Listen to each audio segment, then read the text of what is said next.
guys, it's CootSteph, and welcome to today's video.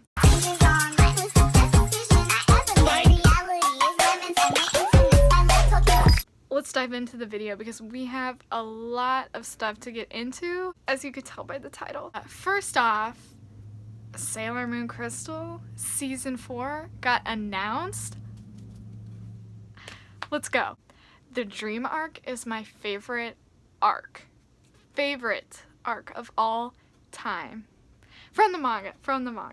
The manga version is 10 times better than the anime version, and it's darker, and it's just, oh my gosh, we get outer senshi, and it's less a Chibi-Yusa season than from obviously the anime, which it still is kind of a Chibi-Yusa season, but like it's so good. So if you hate Chibi-Yusa, I don't know, you could still watch it. But I am so excited to see Pegasus, etc.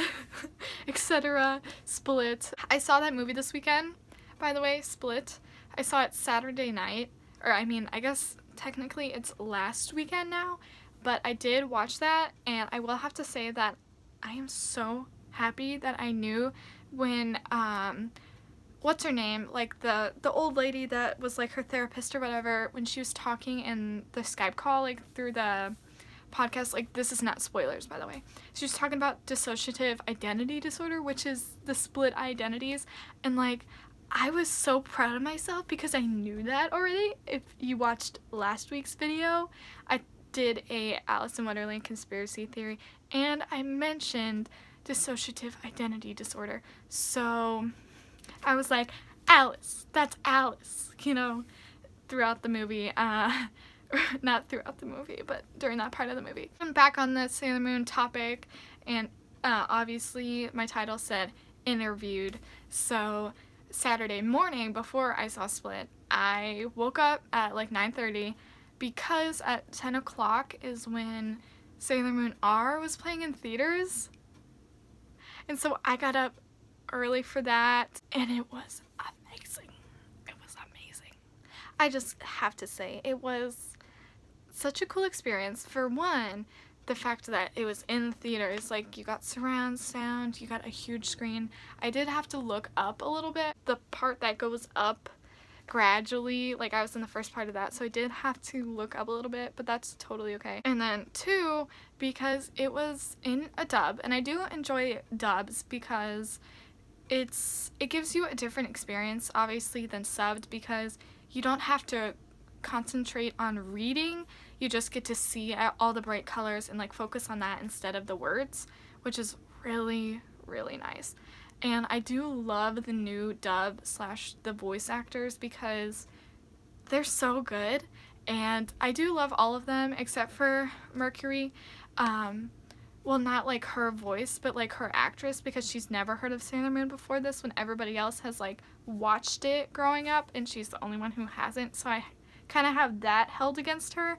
But other than that, she's like a good Mercury though. 3, because they use the original like intel for the story. I guess it showed more how Mamoru and this guy like were like in a relationship more than like just friends, I guess. Yeah, so I liked that part of it, that they used the original intention for the dub, or the original intention for the movie. I watched, obviously, the old dub, and it's so different from it. And that's what I love, is we get so many versions and you could just choose. But yeah, I like that more mature aspect of it. And then I guess we get to the part after the movie is when I got interviewed. Honestly, when I was going into the movie, I was like, oh, what if I get recognized, because I am partially a Sailor Moon YouTuber. So I was like, okay, you know, like fans, I don't know, cooties, Coot clan, you know. But I didn't meet anyone. But I did, when we were walking out, there's this guy, he tapped us on the shoulder. He was like, do you guys want to be for like a fan interview or whatever, about the movie, obviously, and like how we thought of it. So I got interviewed about the movie with my sister.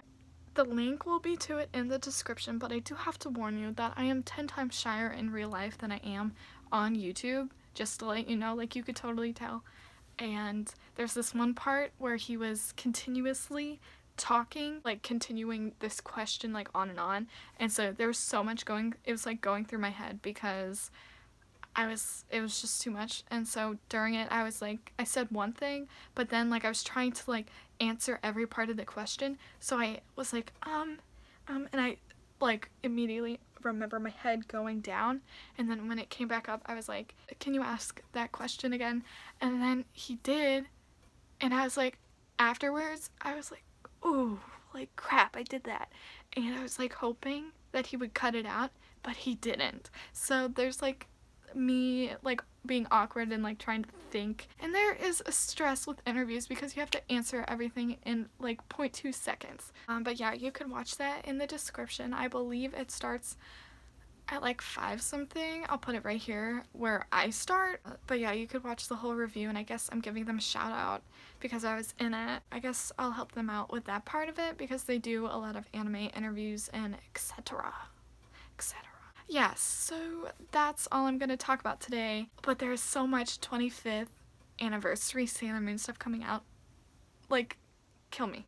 I'm so beyond excited. I have so many cool things on my channel that I am actually doing for the 25th anniversary, so stick around, like, subscribe if you want to see some more Sailor Moon stuff. Be sure to like and comment below if you saw either of the movies or if you are beyond excited for season 4 of Sailor Moon Crystal. And if you are not already a Cootie, be sure to subscribe to be a part of the Coot Clan. And I'll see you guys in next week's video. Bye! Come and watch me.